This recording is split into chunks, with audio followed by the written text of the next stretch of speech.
Hi guys, and welcome back to another true crime and makeup time video. If you're new here, my name is Zara and I post a new true crime video every single week.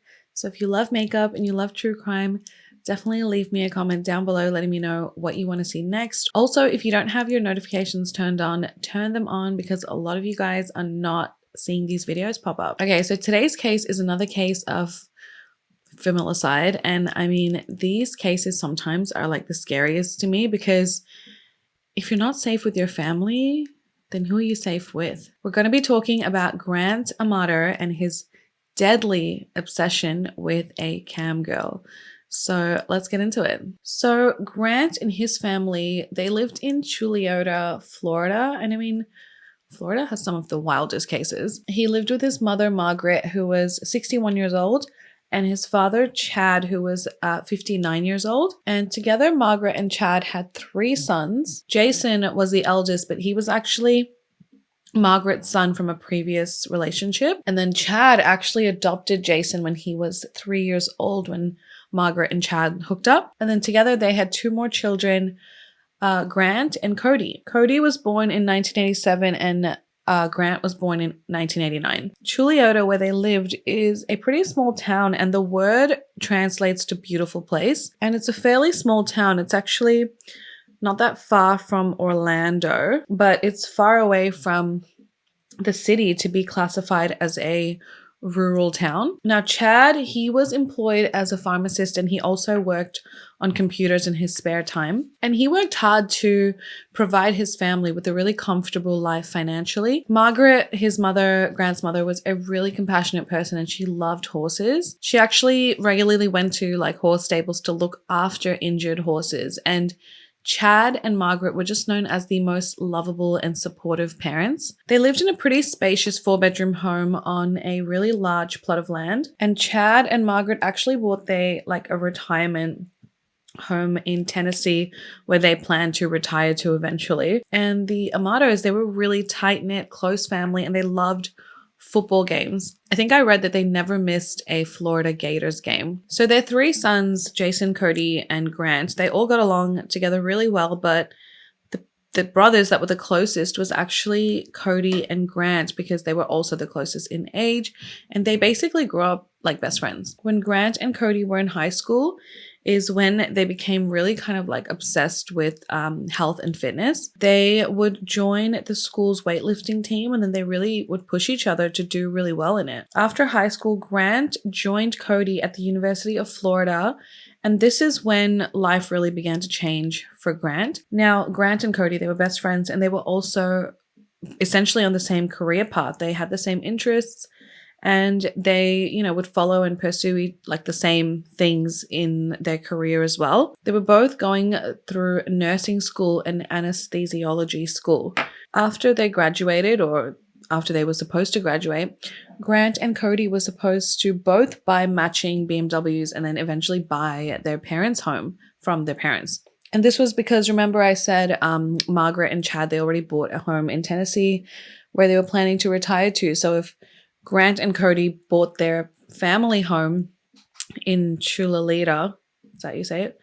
Then they could live there and their parents could go and move to Tennessee. Now, Cody stuck to his plan, he did really well in school, he graduated, etc., etc. Grant, on the other hand, he had some difficulties. He was able to finish nursing school, but he actually failed anesthesiology school. Now, because of this, he ended up getting a nursing job, but it didn't last long. In 2018, Grant, he was fired from his nursing job at Advent Health in Orlando, and that was because he was stealing medication, and namely propofol. So I looked up what that drug is, and it basically is described as a short-acting medication that results in a decreased level of consciousness and a lack of memory for events.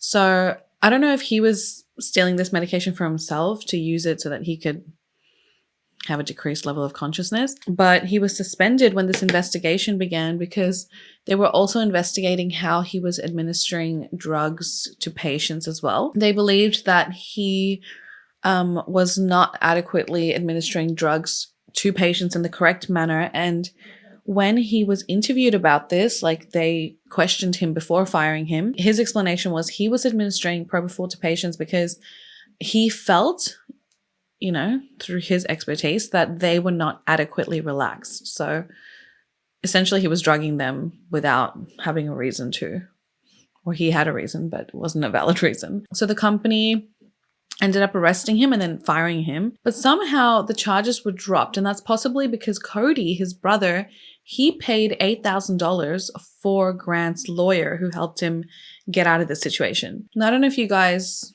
are Michael Jackson fans, but if you remember in 2009, the name like propofol became like notorious because of Michael Jackson's doctor improperly administering Michael with a bunch of propofol together with like other drugs. And this actually led to Michael's death. So it's not a drug to be played around with. Now, as a result of him, you know, getting fired and losing his job, Grant actually became like increasingly more isolated and more depressed and depressive in his actions. He still lived with his parents at the time, and he essentially just like retreated to his bedroom and would spend hours and hours on his computer in his room. He slept all day and he stayed awake all night.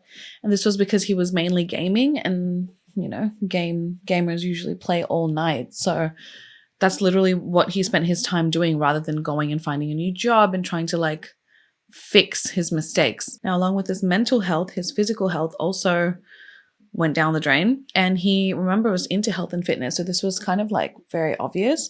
His weight dropped drastically. His parents say he looked almost corpse-like with like these big bags like and dark hollows under his eyes. And he had really pale skin from like never leaving his room. Like, I feel like that sounds pretty extreme, but it's not unheard of at all with people who play games. I remember when I was dating my husband back in high school, he would literally spend hours and hours and hours playing games online.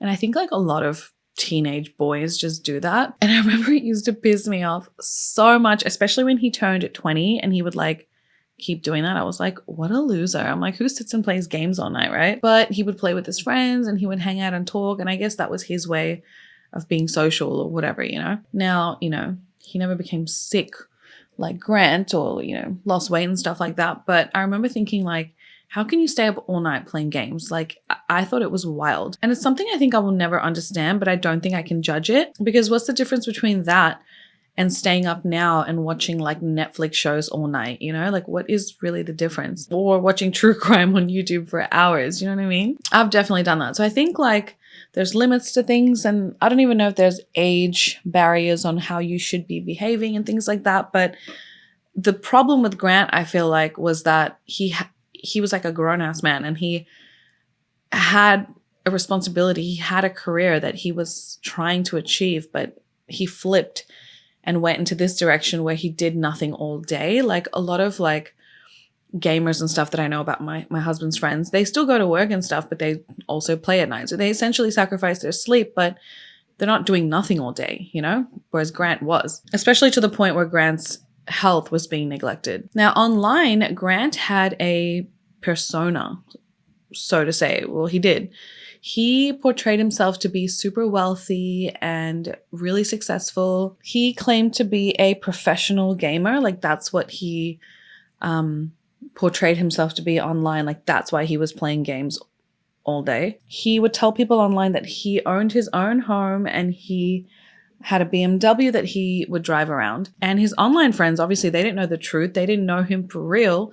They just knew Grant based off what he was telling them. They didn't know that in reality, Grant was a 29-year-old unemployed nurse sitting at home in his parents' house. He had been recently fired from his job and he drove a Honda Accord, not a BMW. Now, when Grant wasn't gaming, live streaming, you know, talking to everyone and playing all day and night, he, like a lot of men, was watching porn. Now, soon enough, and I've heard that this happens to a lot of people, men in particular, but it does happen to a lot of women. So soon enough, after doing this consistently enough, he became addicted to porn. Now, he soon came across a platform that enabled him to pay other people for sexually explicit photos and videos. And that's often the case because you're going to watch porn, you're going to watch porn, you're going to watch porn, you're going to watch everything, you're going to be on all the websites, you're going to be watching all the different genres, and then eventually you're going to be like, all right, this isn't like hitting my spot anymore and I need something more. And that is so common, especially with people who just have like obsessive personalities. So Grant, obviously, same thing happened to him. And he ends up going on a website called Camgirls. Now, on this website, Camgirls, he meets a cam girl. She was from Bulgaria and she was a webcam model. And her name was Sylvie Ventsislavova. But online, she just went as Sylvie. Now, her shows cost, you ready? $10 per minute to be viewed. $10 per minute.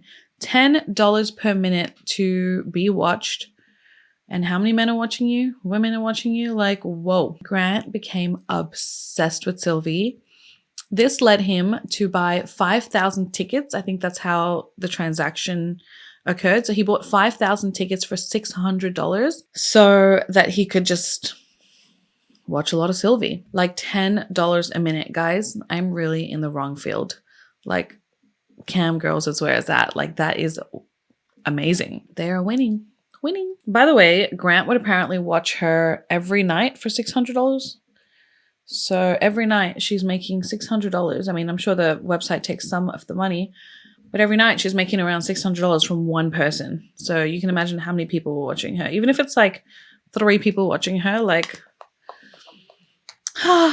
if you watched her for like 4 hours and that equated to like 21,000 something tokens, that's what my math was, she would make $2,500 plus from that. Yeah. And I don't even know if she was doing sexual stuff the whole time, because a lot of these times it's a lot of chatting and like getting to know the person. So I wonder like really what it was, you know, what he was paying for. Because for 4 hours, how long is she going to do sexual stuff for like 4 hours, you know? Now, Sylvie was gorgeous. So I get it. Like, she was European. She had this like long dark hair. She had beautiful features. And Grant was obsessed and in love. Obsessed. Like, he loved Sylvie. And I think that's because when you're doing these cam things, you kind of feel like you know the person. Grant has no idea who Sylvie is. Sylvie has no idea who Grant is. But in his eyes, he sees her as like, you know, his girlfriend. And Sylvie sees him as like my paycheck. You know what I mean? Usually, because that's her job. Now, on top of paying for her shows and to watch her, it wasn't long before Grant was paying Sylvie in other ways. He would send her flowers, gifts. He would send her clothes, and he would even send her sex toys. Like, okay, Grant. But I think that's like so common. Now, Grant viewed Sylvie as his girlfriend, and she did not reciprocate these feelings towards Grant. But, you know, she was happy that he was supporting her so much, and he, you know, was so generous with his money. She was like, thank you, Grant. So I think she also gave him a little bit more attention, because if he's giving her so much money, I'm sure, you know, he was one of her top clients. Now, the problem with this is that little did Sylvie know, none of this money that he was, you know, spending on her and showering her with was Grant's, right? He didn't have a job, guys. And I mean, I don't know how much a nursing jobs pay, but even if it paid a lot, I'm sure he would have like ran out of money by that point, spending that much money on her. Sylvie didn't know. He, you know, was sat in his room all day and playing games and live streaming, which is okay if he was getting paid. I mean, or if he had like a side hustle or something, that's okay. Like, no judgment to him, you know, playing games or live streaming. Like, that's what his interest was. But the problem was that Grant was funding this lifestyle essentially by stealing money from his father and his brother Cody. And his, you know, family clearly had some money. Like, I don't think they were rich, but they had money. You know, they had enough money they worked hard for it. So they had enough money, you know, to sort of let it go unnoticed for a while. Because in just 3 months, you guys, Grant blew through $200,000 of his family's money because of his obsession with Sylvie. Because I'm sure like some of the money was going towards like buying games or like, you know, online like, you know, in game you make purchases, right? I'm sure some of it was going to that, but majority was going to pay for Sylvie. Like, and that's the crazy thing. That's much money she had made in 3 months with him, you know? And the way Grant would do this was he would steal his father's and his brother's credit cards, and he would just spend on those, and then it would eventually get maxed out. Now, look, we don't know what happened in the family. We don't know how these conversations took place, but everywhere I read, it said that his father, Chad, goes and confronts Grant and goes, hey, son, you know, he's confronting him, like, where's all this money going to? And he, you know, Grant lies to his family saying, oh, well, I'm spending this money because, you know, I'm gaming and I'm online streaming and I'm using it to promote myself on the streaming website called Twitch. Now, okay, guys, even if he was, that's a lot of money when you're making none. I mean, when I was a kid and I didn't have a job, if I spent like $20, my dad was like, what's this $20 going to? Why are you spending $20 when you don't have a job of your own? Like, my parents were hard on me, or my dad was hard on me. This guy spends $200,000 and his freaking parents are like, so son, what you doing with the money? Like, I mean, I don't know if that's how it went, but that's how it seemed like it went. And I'm just like my mind was like, what? That's like a whole down payment for a house here in Australia. Like, I'm just promoting my business, Dad. Like, it's crazy. $200,000 is like a good job with a good income, and you're spending that to promote your business that's giving you no income. Like, I don't know. Now, his dad and his brother, Cody, they kind of suspected, like, okay, well, Grant is lying, but Grant continued to do it because they're like, what are you going to do, guys? You're going to press charges on me? Like, he was just like, what are they going to do? They're not going to do anything. So because of this, Grant continued. He spent thousands and thousands of dollars watching Sylvie dance on cam for hours and hours. He paid money for access to Sylvie's sexually explicit photos and videos. And I think, you know, he wanted to give Sylvie the impression that he was this wealthy, rich guy, but I think he was also obsessed with the sexual stuff. Like, if you don't like that aspect of it, you're not going to pay that much for it, you know? I'm sure he, you know, with this porn addiction, that was his new addiction. He needed to just see Sylvie because Sylvie's his girlfriend, right? Like, that's the sex he needs to watch. Now, there was one video I saw on like the Daily Mail, I think it was, and it's so like, what a loser. I'm so sorry, but what a loser. He is like videoing himself. It's like a selfie video, and he is like begging Sylvie for more photos, I think. And I think he's saying like, he doesn't want to pay for it, but he's like, please send me some more videos. Like, come on. Like, and like, it just gives me the creeps the way he's asking for it. Because have you guys, ladies, have you ever experienced that? Like, you know, I'm sure you guys have, like, guys like begging you for like videos or like, please do this. So like, it's just so pathetic. Like, it sounds so desperate. All right, Sylvia, look at me. I am outside going to check the mail, and I'm asking you if you can please, pretty please, send me one of your videos. I love it so much when you just send them to me. Yeah, I don't like buying your stuff. It makes me feel weird. Could you please send me one though? Now, despite this behavior, Grant's family still supported him. He did not deserve that family. Despite months of lying and stealing and sitting at home and doing jack shit, not contributing to the family when everyone else was hardworking, they still had his back. Chad even took out a second mortgage to help pay for the debt that Grant had accumulated. And I believe, I read initially that his brother Cody was the one that helped him with those legal fees from that, you know, grand theft propofol incident. But I also read that Chad, like, this mortgage was also taken out to help Chad with this case as well. So everyone was helping Grant, but Grant. And one thing I don't get, like, if you couldn't afford that, like, $200,000 or whatever, why were your credit card limits so high? Like, you know what I mean? Like, if that $200K was only spent on credit cards, I'm sure it would have been spent like mixed. I'm sure it was not just on the credit card. I'm sure it was also like, you know, that he was stealing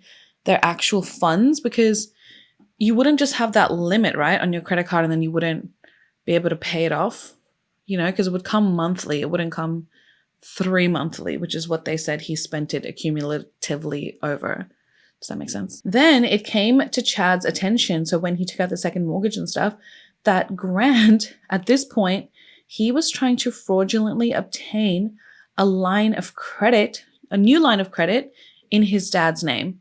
Like, it wasn't enough money. He needed more money. Now, Chad never reported this because he didn't want his son, you know, getting into more trouble, but he was like getting frustrated at this point now. Then in December 18, Grant's situation started to get a little bit better. I'm guessing that's when the charges for the grand theft were then dropped eventually.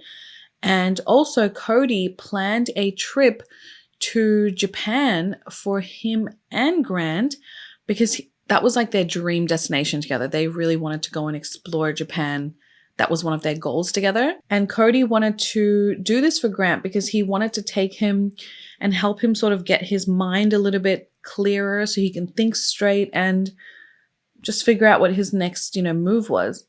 They had been wanting to go to Japan for years. So Cody pays for a trip to Japan that was a 10-day trip. And, you know, Grant took this time to like rehabilitate from all his failures. And, you know, this trip, it wasn't cheap. It cost Cody $10,000, I believe. And, you know, he was willing to do this to help his brother and just so they can have a break too. So they come back home and then Grant begins to, you know, live stream again. But he tells his family like, okay, now I'm live streaming because it's a source of income for me now. Now, I don't know if they discovered like that wasn't true or something like that. But after this 10-day trip to Japan, they wanted to actually seek therapy for Grant, like, you know, get some help for your porn addiction basically and the fact that you're doing jack shit with your life.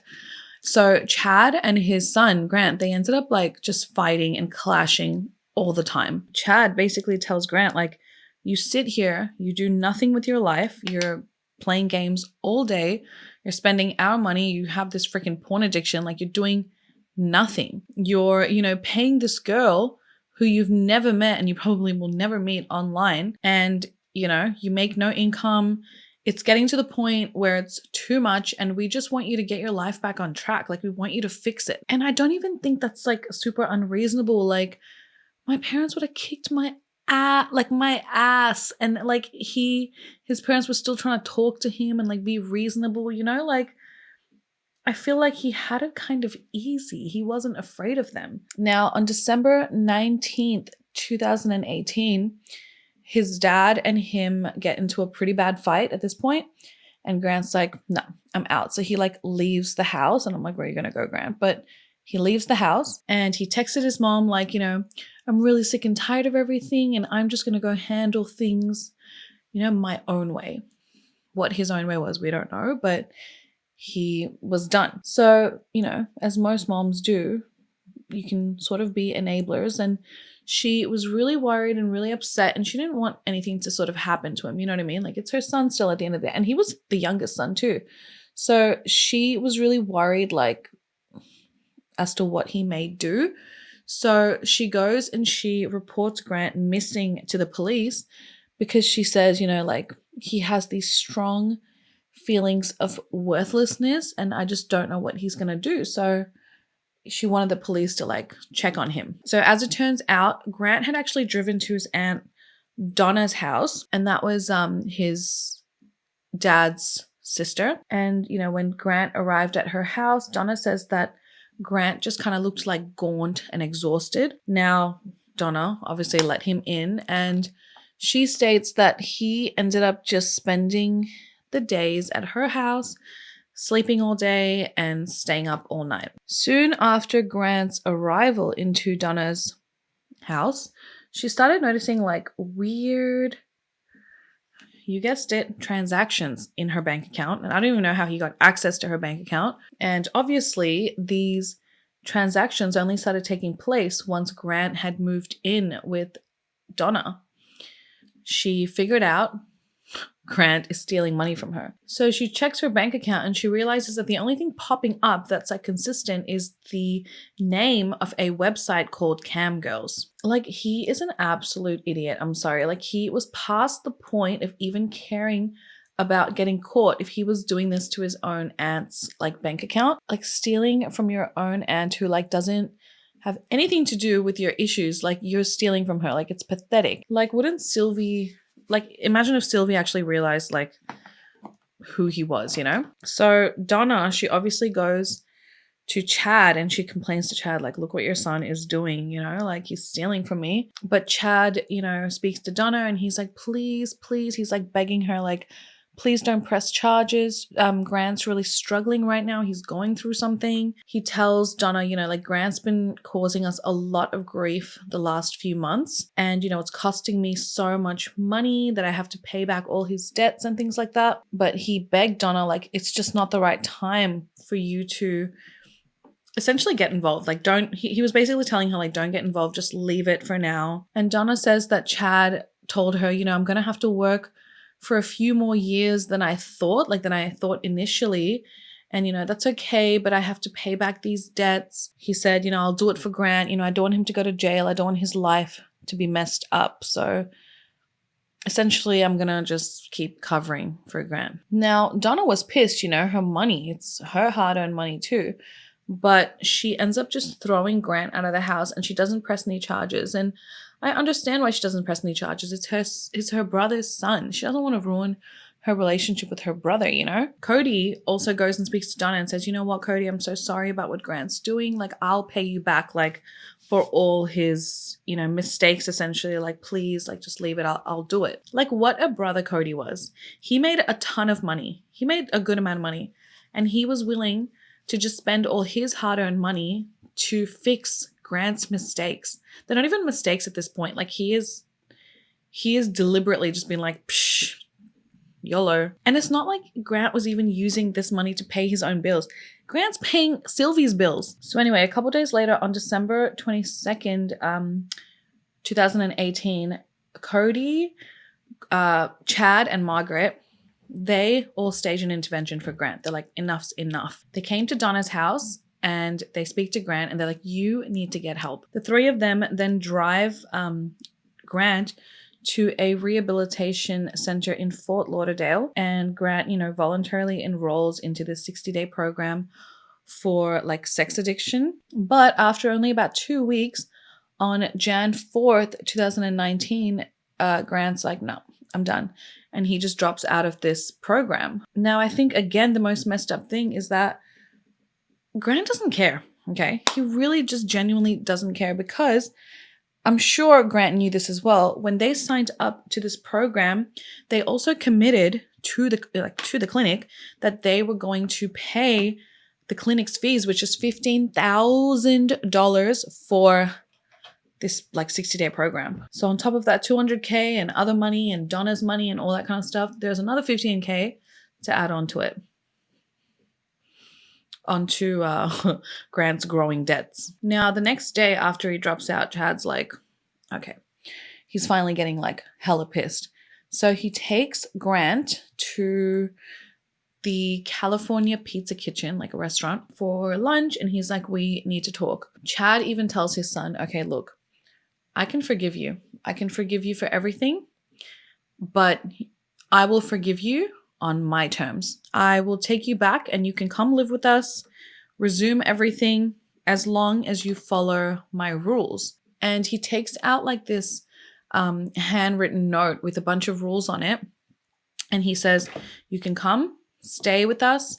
We can forgive everything, but you need to follow these rules that I'm giving to you. And he like hands him this piece of paper. And these rules would essentially enable Grant to still live in the home, in the family home, you know, and I guess bills and stuff to be paid. And they were willing to help Grant still, but the rules basically could not be broken. Now, these rules aren't even really that hard to follow. They just dictate that Grant cannot spend all night online anymore. He needed to get a job and his parents would no longer pay his phone bill. And it's not really like that they wouldn't pay for it, because what Chad did was he canceled his previous plan that Grant was on, and then he set him up with a new plan anyway, but this plan didn't have any like data attached to it. Also, he had to pay back all the debts to his family, and he had to go to therapy. Those were like the main rules. The biggest one, and I'm guessing the one that Grant was the most unhappy with, was that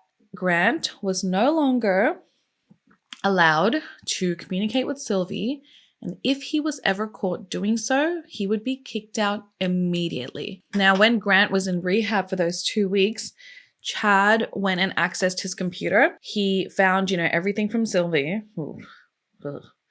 And he actually contacted Sylvie. He tells Sylvie, look, Grant is not the person that you think he is. He has actually been spending all of my money and my son's money. All this money that he has spent on you is actually stolen money. And upon learning about this, Sylvie was like, oh my God. And then from then on, she was no longer interested in having any communications with Grant. Chad had apparently erased everything off Grant's computer, and he put a password on it. So when Grant came home from rehab, if he wanted to abide by these rules, Grant couldn't even have access to the computer. Like, he couldn't get in. And if Grant did not agree to these terms and agree to this behavior of Chad's, I guess, bye-bye, Grant, leave the house and go and enlist in the military.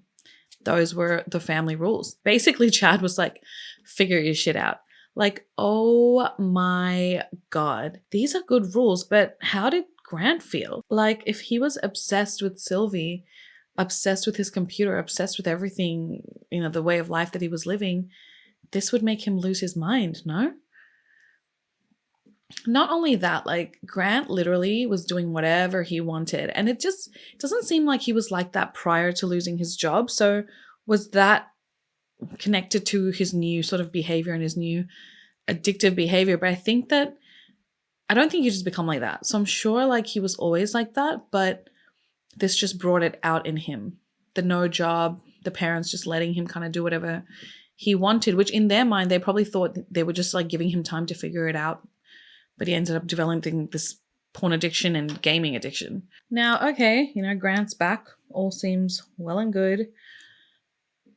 But guys, Grant just got back to his old ways pretty much immediately, because why not? He never really faced real consequences. And yeah, he was threatened with them, but when did they, I guess they took him to rehab and stuff like that, but I think in his mind, he was like, what are you guys going to do? You know what I mean? Like, he was kind of just like, he felt like nothing was going to happen to him. They weren't going to do anything. So now, remember, his phone didn't have any data on it. So he was able to convince his mom, or let's say con her, into using her phone so he could contact Sylvie. Now, as soon as Chad found out about it, he lost his mind. He said to Grant, I told you. Like, I'm not playing no games. Leave. Told him to get out of the house. So this was on January 24th, 2019. And on this day, Grant was supposed to be, gathering up his things and figuring it out himself. Just figure it out. So it's January 24th, 2019. And this was the day that Grant was supposed to be packing up his belongings, gathering his things, and leaving. It's time for Grant to figure his own shit out. Literally. Now, on January 25th, 2019, Cody did not show up for work at his allocated time. He worked at the Orlando Regional Medical Center, and his co-workers were like, oh, that's really strange. That's so unlike Cody not to show up. So they called him, no answer. And, at this point, even though it's just a couple calls and he didn't answer, they were really concerned because this was so out of character for Cody. Like, in the 5 years that he had worked there, he had never missed one day of work. Like, isn't that crazy? So they call the police and they're like, okay, this is our coworker, and can the police go and just conduct a welfare check on the home, because our colleague, this is really unlike him. And also we know that his brother, Grant, has been struggling lately. And the coworker said, I'm just worried that something could have happened to my coworker Cody, because I know his brother has been battling depression and has been suicidal lately. Cody has mentioned this to me before, and I'm just getting really worried considering that he's not answering any calls and he didn't show up today with any explanation. So that day at approximately 9:15, 9:17 a.m., the police, they arrive at the Amato residence in Chulalita. Now, despite several attempts to get the attention of someone in the home, anyone, the officers failed to contact anyone. So this deputy who was trying to get inside the home, he ends up calling his supervisor and he says, look, I've been trying to, get through to someone in the home and no one is responding to me. So his supervisor says to him, okay, you've got permission to just go into the home, like make your way in any way you need to. So together with his partner, the two deputies, they were able to pry open the side door of the home with a knife that they had. As they walked in, lying on the floor between the home gym and the garage was 31-year-old Cody. He was in a semi-fetal position, still dressed in his scrubs from work. His lunchbox was a few feet away and he had been shot in the eye. His work lunchbox was a few feet away and he had been shot just below the eye, and a handgun lay like 5 feet away from his body. The next body they came across was laying in the kitchen, and it was the body of Chad, 59. He was actually lying face up and he had been shot in the head twice. He was actually wearing a gun holster at the time on his left hip with the gun still in it. Next to be found was Margaret. She was 61 years old and she was actually found at her work desk, slumped over her computer, and she had been shot once in the head. Now, Grant, the only other person who lived in the home, he was nowhere to be found.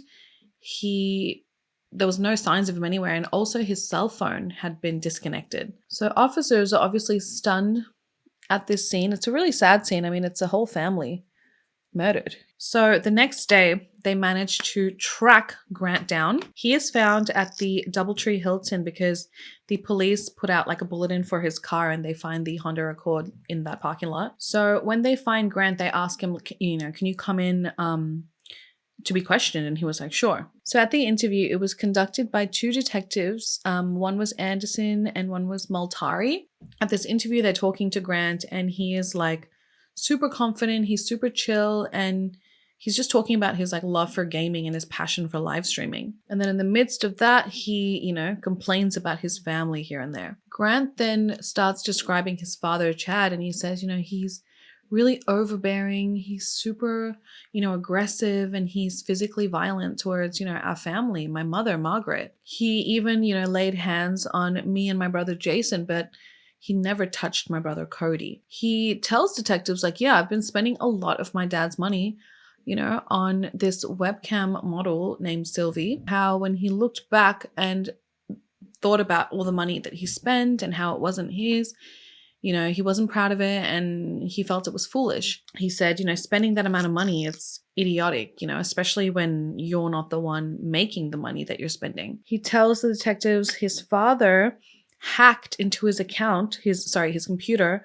while he was away in rehab and gained access to his phone records and especially all his personal encounters with Sylvie. And he used this information to contact Sylvie and tell Sylvie the, truth about Grant, that he was, unemployed, he was living with his parents and he was using their money to provide for Sylvie and pay for her services and give her all the gifts and things like that. He said, my dad would nag me every day about getting a job. Like it was literally, he comes home, he says the same thing to me over and over and over again. Like it's literally never ending. Now, detectives found it really strange that after nearly 3 hours or over 3 hours of being interviewed, he not once asked about why is he here and what happened to his family. So after the 3-hour mark, the detectives then decide, okay, well, this is so weird. So they pull out the crime scene photos and they just lay it on the table in front of Grant. Now, when this happened and he looks at the crime scene photos, Grant then becomes visibly quite emotional. And, the detectives lay it out, start spreading it out in front of Grant and say, You know, is this how you left your family? Is this how you left them in this kind of state? The detectives then begin to point out what could be Grant's motives, you know, his mental state, his financial situation, his debts, his obsession with Sylvie, the fact that his family would no longer support that. Grant, you know, begins crying and he's like, I didn't do it. And then the detectives are like, well, then who did it? And Grant says this, he says, I don't know. I've been getting blamed for this last half year for everything, and I've been trying to move forward in a positive direction. Every day I'm reminded of all the trouble I had caused, and I keep getting told the same thing over and over again. There's nothing I can do to change it. Now, at this point, he had been there for ages, and the detectives, they choose to call Jason, his older brother, into the interview room to speak with Grant. And this is like a really sad, like, what do you call it? Like encounter between the two. Like Jason is just like, what the heck happened? You know, he didn't live with the family. Grant, you know, denied having anything to do with the murders. And Jason wanted to give Grant the benefit of the doubt, but he was struggling to believe it and accept Grant's version of events. Jason says to him, you know, things aren't adding up, Grant, and I'm confused here. He said, it scares me that you want to leave here and not own up to what happened. He pleaded with Grant to tell the truth. He was like, Grant, just, you know, explain what happens. Like, nothing looks good right now. You know, the situation just doesn't look good. And it's so sad because Jason, you can tell Jason's like, he kind of knew what happened, right? But he walks out of there and he goes, I'm going to pray for you, brother, because I can't pray for mom, dad, and Cody anymore. Oh, like, so sad. Now, Jason already provided detectives with a really strong alibi for his whereabouts that night. He spent the day at work, returned around 6 p.m. Then he went to dinner with his girlfriend, Christina, his long-term girlfriend, and her 2 daughters before he got up that same morning and he took those same 2 girls to school. Christina, his girlfriend, also corroborated his account. They searched his car, they searched his home, and they found no evidence to suggest that Jason had anything to do with the murders at all. Now, Grant's version of events went like this.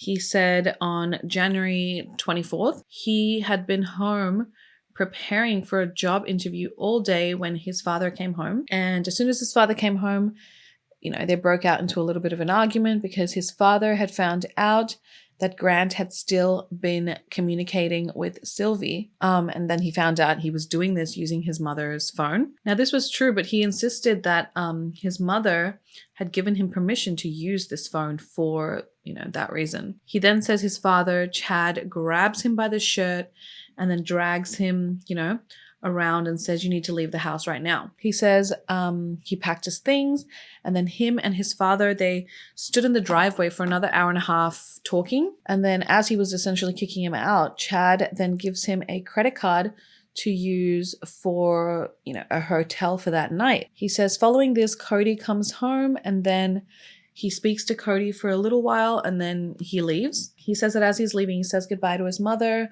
and then Cody even walks him to his car. And by this time, it was like around midnight, 12:30 a.m. that night. He said when he last saw his family, they were all alive. Grant says he leaves the house. He goes to like the local Publix grocery store. He uses their Wi-Fi. And he does this so that he could find directions to his job interview for the next morning. And remember, his phone didn't have any data on it. He says he then fell asleep in his car, and then he wakes up around like 6:45 in the morning, and then he drives to this job interview. Now, despite Grant's insistence that he, you know, had nothing to do with the murders, no one believed him, duh. And then Cody's girlfriend, Sloane, she was subsequently interviewed, and she tells police that Grant had also stolen like money separately from Cody, like to the other money, like $60,000. And she says that he also stole Cody's guns so that he could sell them for more money. Sloane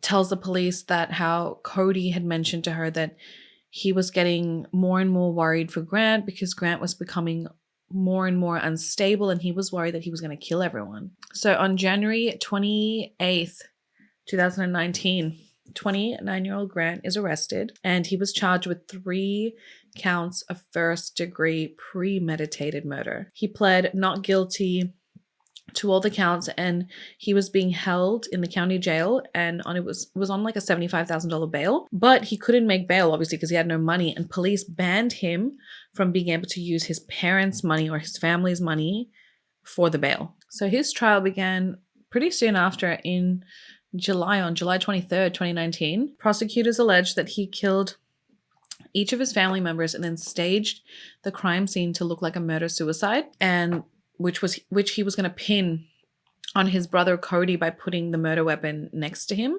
Chad, was also wearing a gun on his holster, but it was placed on his left hip, and the way that it was set up, if, Chad was to do it, he would have had to like draw the gun from his left hand, but Chad was right-handed. So their suspected timeline went as follows. They believe that Grant spent the day at home with his mother. The last time that her sort of computer had any activity on it was at 4:44 p.m. So they believe that Grant shot her at 4:45 p.m. Then at 5:25 p.m., Chad's iPhone recorded him taking like 67 steps, and they assumed that these steps were taken from the car to the front door. And then after that, for 27 minutes, there was no activity on his phone whatsoever. So the prosecution, they concluded that as soon as Chad walked in through the front door, Grant shot him. The first shot to Chad's head actually didn't kill him. There was actually like a drag trail of blood, which indicated that he probably tried to escape, probably towards his phone or something that he had dropped after being shot. And then he was shot in the head a second time, and the second shot is what actually killed him. Then at 5:52 p.m., Chad's phone was unlocked, and the settings on the phone were changed to keep it unlocked, like to not ever lock, and it stayed unlocked until it died. Then Cody was last known to leave work at 9:15 p.m. that night, and the sad thing is that it's assumed, I guess, that Cody barely even made it into the front door before his brother shot him. And he shot him in the face, like right here, right there, like, oh my God, to your own brother. The prosecution stated that for over 4 hours, Grant stayed in the home with the dead bodies of his parents, waiting for his brother Cody to arrive so he could kill him too. He states that by any definition that he's ever seen, this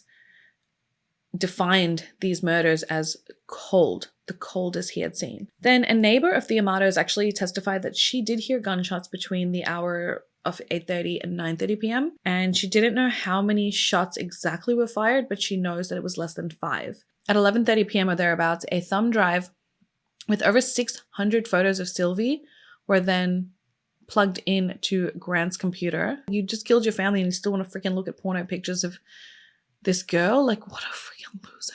So this thumb drive was later actually found in Grant's possession in his jeans, like jean pocket. At 11:39 p.m., Cody's phone was then plugged into Grant's computer, and we don't know why. It's assumed that maybe he was trying to erase the contents of the phone. At 12:08 a.m., Chad's banking app was accessed using his fingerprint. So Grant walks up to his father's dead body, reaches over, grabs his finger, uses his fingerprint to access a banking app for more money.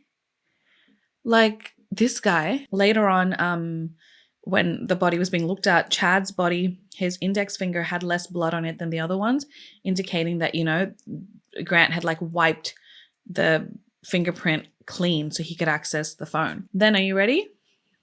At 2:54 a.m., I'm guessing this is after he had access to some money, Grant transfers $600 into his cam girl's account so he can reopen it. Wow.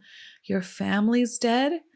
Like, for a cam girl? Prosecutors state that Grant was trying to make it look like Cody murdered his family. And then after he murdered his family, he committed suicide, which is why the gun was placed next to Cody in the first place. The bullets were even placed like around each victim's body, correlating to the amount of times they had been shot. So 2 next to Chad, 1 next to, Margaret, 1 next to Cody. He even, put the gun holster on his father, trying to make it look like Chad was trying to protect himself from Cody, but he put it on the wrong side, which is, understandable when you don't know what you're doing. Plus, the bodies had looked like they had actually been moved. I think apart from Margaret's, it looked like it had been moved because of the way the blood was pooling and the blood spatter. But stupidly, 4 Other shell casings were also found in the home, which didn't belong to the murder weapon. So when they tested the guns, they realized that the guns in the home, none of those guns had actually been used in the shootings, which means that another gun was used and this gun was never found. Now, Blake Turpin was a friend of Codys and Grant's for like more than a decade. He testified that a 9mm Jericho gun had actually been stolen from his bedroom in the weeks prior. However, he didn't even realize that it had been stolen until several months later when he went like looking for it, because he rarely used this gun.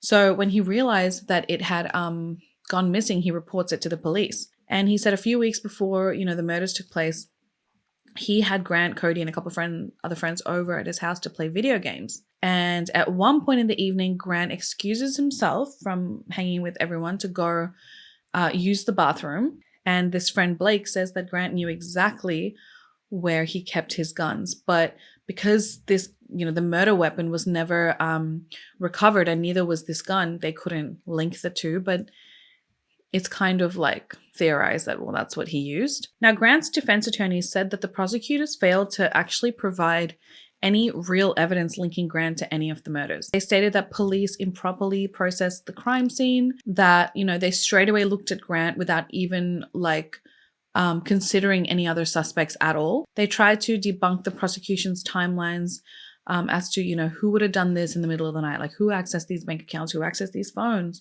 But then if it wasn't Grant, who did it? Who else had the motive? Why was $600 paid into the cam girl's account if it wasn't Grant? Did someone pay for Grant's cam girl account, for him? The prosecution, though, painted Grant as having spiraled into depression and a depressive lifestyle after, being fired from his job. He then meets Sylvie, communicates with this webcam model, becomes increasingly obsessed with her. Sylvie had no idea who, Grant was. She believed he was a professional gamer, owned his own place, drove a BMW, made good money. This was leading Grant into a downward spiral, something that he could not contain. How long was he going to keep up this charade for, until his parents sold his house? So when his family actually tried to stop him and stop this downward spiral and get him help, and, this ultimately led to him losing communication with Sylvie, he lost it. Now, I feel like this is a pretty clear-cut case. I mean, who else would have had the motive to do this? And, it just doesn't make sense that it would have been anyone else. And the fact that I feel like if Grant didn't do all those bank account things, like if he didn't transfer the money and open the account and do all that stuff, maybe he could have gotten away with it. But it was just too obvious. Ultimately, though, jurors did find Grant Amato guilty on all 3 charges of first-degree premeditated murder of his mother, father, and his brother, Cody. On July 31st, 2019, very short trial, they actually rejected the death penalty and stated that Grant should be spending the rest of his life in prison. Also, he does not have the possibility of parole ever. That's life in prison. I mean, this family was doing so well. What a crappy way to end your life, Grant, and then also that of your parents and your brother. They loved him so much. They gave him so many chances, and he just blew it all. His defense was that, Grant had no motive to kill his family. I mean, he got along extremely well with his father, mother, and his brother. They were extremely close, and more so than that, his family just gave him money whenever they wanted, whenever he wanted. Grant also never had any evidence on him of blood or anything like that. But then again, he also wasn't found until nearly 2 days later. I mean, I don't even know how the prosecution can say he didn't have motive. He clearly had motive. Sylvie was all Grant could think about. That in gaming, I guess. And, his parents were like the little meanies who didn't want him to communicate with her anymore. On top of that, his father, asked him to pay back all those debts. And I mean, that alone must have been so overwhelming. This also meant that they weren't going to give him any more money. And I mean, the defense is saying, oh, the parents gave him money whenever he wanted. No, they were not going to give him any more money because of how much he had already spent. That's why I think Grant lost the plot somehow. I think he just thought he had this dream in his head of what was going to happen. And he thought that was going to happen. And his family were the ones who were getting in the way. It wasn't him. It wasn't the fact that he didn't have a job, and he was literally a brat using his family's hard-earned money, his brother's hard-earned money, his elderly parents. I mean, they're not elderly, but they're, older. They're trying to retire, using their money just to satisfy an addiction of yours. And he didn't even want to get help. He didn't even stay in treatment that long. What he did was so reckless and seems so ridiculous sometimes in my head, but then clearly I feel like it was just an act of emotion in the moment. It doesn't mean, It doesn't mean he has any excuse, because especially stealing the gun from the friend, if he did do that, that's definitely premeditated, right? Let me know your thoughts on this case down below, guys. I would love to know what your opinions are. And thanks so much for watching if you've watched this far. And I love you guys, and I will see you in the next one. Besitos. Mwah. Bye.